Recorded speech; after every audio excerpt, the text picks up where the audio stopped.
이번 시즌 결국 순위가 확정된 먼저 남자부의 V리그 순위부터 짚어보도록 하겠습니다. 최종 순위는 6라운드 치르고 있던 그 시점이 아니라 5라운드 종료 시점 기준입니다. 리그 1위 팀 우리카드 위비 승점 64점, 리그 2위 팀 대한항공전버스 승점 62점, 3위에는 현대캐피탈, 4위에는 OK저축은행, 5위에는 삼성화재, 6위 KB손해보험, 7위 한국전력 순입니다. 네, 지금 말씀드린 것처럼 바로 이번 시즌 우승팀과 준우승팀은 없습니다. 다만 최종 순위로만 명명을 할 수가 있겠고요. 1위 팀 우리카드 위비, 팀 창단 이후에 어찌 보면 만약에 이번 시즌이 정상적으로 치러졌다면 팀 창단 이후 최초의 정규리그 우승과 챔피언 결정전 우승까지도 그 모든 가능성을 열어둔 상황이다 보니까 상당히 아쉬움은 클 수밖에 없을 것 같습니다. 다만 많은 배구계의 전문가들이 이번 시즌의 이 최종 순위 우리카드가 가장 높은 곳에 있을 것이다라고 예측한 사람이 과연 몇이나 될까요? 일단 시즌 초반에 우리카드가 선두 경쟁을 펼칠 거라고 예상한 사람은 많지 않았어요. 네. 어쩌면 정말 한 명도 없을 수도 있었는데 우리카드가 정말 이 시즌 초반부터 후반까지 정말 안정된 그 전력을 바탕으로 또 펠리페 선수, 나경복 선수의 또 급성장이 이루어지면서 예. 시즌 끝까지 아주 좋은 컨디션을 보였는데 일단 뭐 마무리는 1위로 했지만 예. 정규리그 우승을 놓친 거는 참 많이 아쉽겠죠. 그렇죠.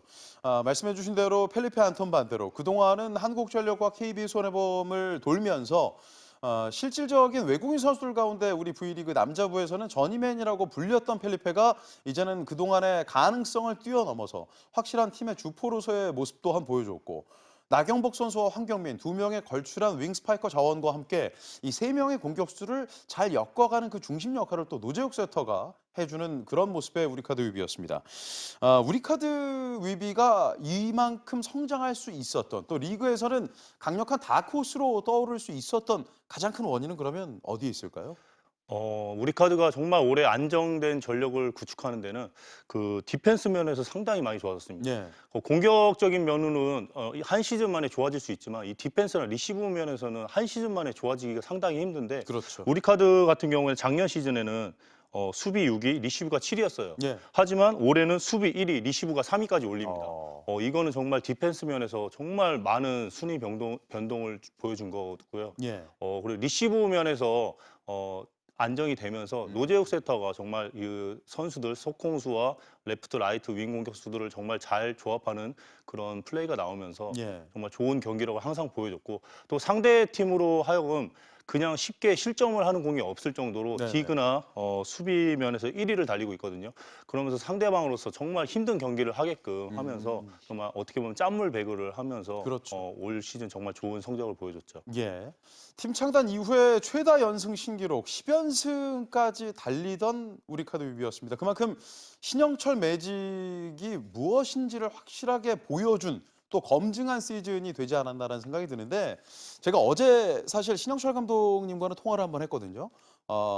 이번 시즌 고생하셨다라는 말씀을 드리면서 통화를 하다가 사실은 우리카드가 팀 창단 이후에 최초의 우승 트로피를 들어 올릴 수 있는 절호의 기회다 보니까 좀 마지막에 감독님 행가래를 받고 끝내지 못한 점이 좀 아쉽지 않으세요? 그랬더니 되려 정말 지금 이 시국이 시국인지라 팀 자체적으로는 아쉬움이 클지언정 겸허히 받아들이겠다. 또 내년 시즌을 위해서 더욱더 우리는 강해지겠다. 이런 말씀을 하시더라고요, 김선희 위원.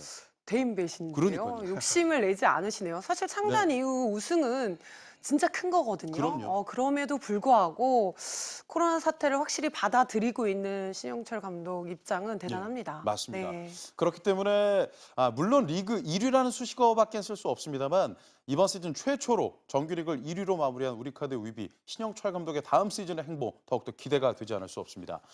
다만 지난 시즌 남자부 챔피언 결정전 시리즈를 뜨겁게 달군 두 팀, 인천 대한항공전버스와 천안 현대캐피탈 스카이워커스. 두 팀은 각각 이번 시즌 정규리그 2위와 3위로 마침표를 찍게 됐습니다. 네, 일단 대한항공 입장에서는 상당히 아쉬울 수가 있어요. 예. 왜냐하면 모든 배구 관계자들이 우승 후보로 예상을 했고 그렇죠. 또 6라운드에 우리카드와 대한항공의 맞대결에서 대한항공이 승리를 거둔다면 네. 정규리그 우승도 가능했기 때문에 지금 대한항공 입장으로서는 좀 상당히 아쉬울 것 같고요. 대한항공 입장에서 올 시즌 대표팀 차출 시에 그 4라운드 3승 3패를 거뒀거든요. 예. 그때 2패만 어떻게 1승 1패만 거뒀더라도 올 시즌 정말 1위로 또 마무리할 수 있는 기회가 있었는데 그렇죠. 그러면서 더더욱 아쉬운 리그가 될 것 같습니다. 지금도 하단 자막으로 나가고 있긴 합니다만 대한항공 점버스가 대표팀 선수들이 주축 멤버 4인방이 차출된 뒤에 두 경기에서 1승도 따내질 못했기 때문에 네. 이 부분이 어찌 보면 정규리그 막판에 우리카드와의 선두 경쟁에서는 상당한 데미지였어요. 아, 정말 큰 데미지였죠. 예. 이 2패뿐 아니라 선수들이 복귀를 한 후에도 그렇죠. 대표팀 주축 선수들이 정지석 선수나 곽승석 선수가 약간 컨디션에 좀 난조를 보였거든요. 예. 그러면서 승점을 많이 올리지 못했는데 5라운드 때는 전승을 갔잖아요. 그렇습니다. 그러면서 지금 상승세였기 때문에 대한항공 입장에서는 뭐 상당히 아쉽지만 예. 또 이 코로나 사태 때문에 뭐 어쩔 수 없으니까 그렇죠. 또 이걸 또 그 신영철 감독님처럼 좀 겸연히 네. 받아들이는 것도 중요할 것 같습니다. 예. 전통의 강호인 현대캐피탈 스카이워커스. 지난 시즌엔 최태원 감독이 크리스티안 파다르와 주축 멤버들을 함께 끌고 갔습니다. 다만 이번 시즌만큼은 다우디 오켈로 선수를 반지 원정대가 유럽으로 떠난 뒤에 어렵게 V리그로 영입을 하게 됐고, 하지만 현대캐피탈의 가장 큰 단점이자 아킬레스건이라고 볼 수 있는 이 세터 포지션에서의 불안증으로 인해서 잡을 수 있었던 경기도 내준 적이 많은 이번 시즌이었잖아요. 네, 현대캐피탈 올 시즌 정말 다사다난했던 것 같아요. 네. 왜냐하면 초반에 에르난데스의 부상으로 외국인 선수 없이 경기를 치렀는데 그때도 이제 어느 정도 승률을 쌓아갔는데 또 다우디 선수가 오면서 예, 우승 후보로까지 점쳐질 정도로 좋은 경기력을 보여줬거든요. 맞습니다. 하지만 이 4라운드 들어서면서 이승원 선수와 황동희 선수의 컨디션 두 명 다 컨디션 난조를 보이면서 예, 세타 쪽에서 좀 불안정한 모습을 보였는데 지금 6라운드 들어가면서 어떻게 보면 바닥을 내려갔다고 생각할 수 있거든요. 예. 그 현대캐피탈 입장에서도 이 컨디션이 선수들이 리그 때 이 사이클이 있습니다. 그렇죠. 어떻게 보면 6라운드 때 바닥에 내려갔기 때문에 또 포스트 시즌 때는 또 기대를 해볼 만한데 예. 네, 현대캐피탈 입장에서도 그 기대감을 또 이 리그 종료로 되면서 좀 예. 아쉬움이 클 것 같습니다. 그렇습니다. 자, 이렇게 아쉬움 속에서 마무리를 한 대한항공 점버스와 현대캐피탈이었다면 과연 여자부 5라운드 기준점으로 최종 순위는 어떻게 됐을까요? 지금 확인해 보겠습니다. 5라운드 기준입니다. 여자부 V리그 2019-2020 시즌 최종 순위입니다. 1위에는 현대건설 힐스테이트 승점 52점, 2위는 GS칼텍스 킥스가 승점 51점으로 두 번째로 높은 곳에 자리를 했고, 3위에는 흥국생명 승점 42점, 4위 KGC 인삼공사, 5위 IBK 기업은행과 6위에는 한국도로공사입니다.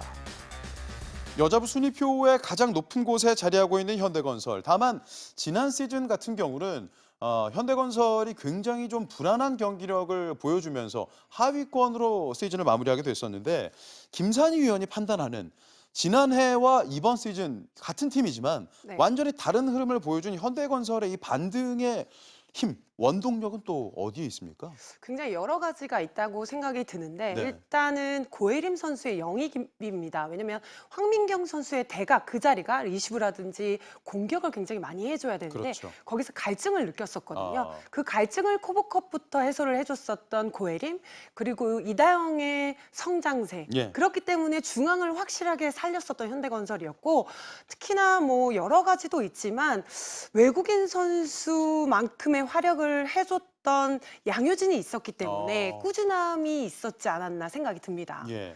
또 고혜림 선수와 양효진 선수를 포함해서 외국인 선수까지도 잘 버무린 그 주역이 바로 이다영 세터가 아닐까라는 생각이 드는데, 앞서 말씀해 주신 대로 양효진 선수 하면 뭐 블로킹 퀸뿐만 아니라 뭐 연봉 퀸의 네. 대부분의 지표에서도 퀸의 자리에 있거든요. 그렇죠. 대단한 활약을 해줬고요. 예. 특히나 또 맏언니로서 선수들을 잘 이끌어주는 부분들, 지난 시즌은 주장을 맡았었던 네. 양효진이었는데 굉장히 부담감이 있었는데 그 부담을 황민경에게 뭐 줬다라고 하기는 좀 그렇지만 네네. 어쨌든 본인이 좀 마음이 좀 편안해지면서 선수들을 이끄는 부분도 좋아졌고요. 아. 여러 가지로 양효진 효과가 굉장히 컸었던 현대건설입니다. 공격 성공률과 세트당 블로킹, 속공 성공률 모두 가장 높은 곳에 자리를 한 채 시즌을 마무리한 양효진 선수였습니다.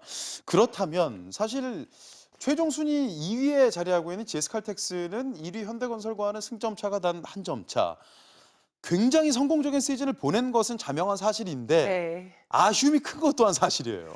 사실 러츠 선수가 오면서 높이가 굉장히 좋아진 GS 칼텍스거든요. 예. 지난 시즌보다 높이가 굉장히 좋아졌어요. 지표를 보게 되더라도 지난 시즌 브로킹 4위였던 GS 칼텍스 올해는 2위였거든요. 네.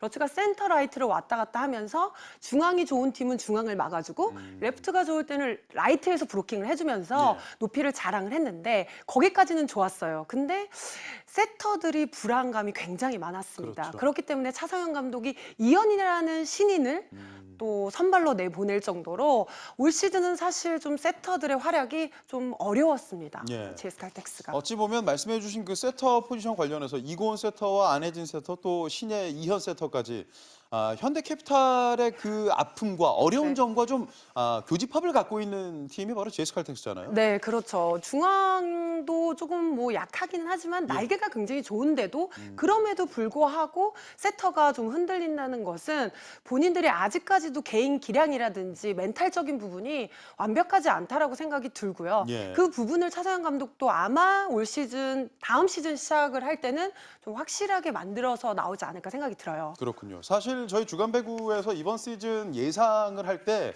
초반에는 GX 칼텍스 관련해서는 과연 GX 칼텍스의 그 팀 컬러와 최장신 외국인 선수인 메레타 러츠의 조합이 어떤 식으로 이루어질지 굉장히 궁금했었는데 결국 그 가운데에서는 아쉬움도 있긴 했습니다만 가장 좋은 점들을 좀 끌어냈던 차상현 감독이지 않았을까 이런 생각이 듭니다.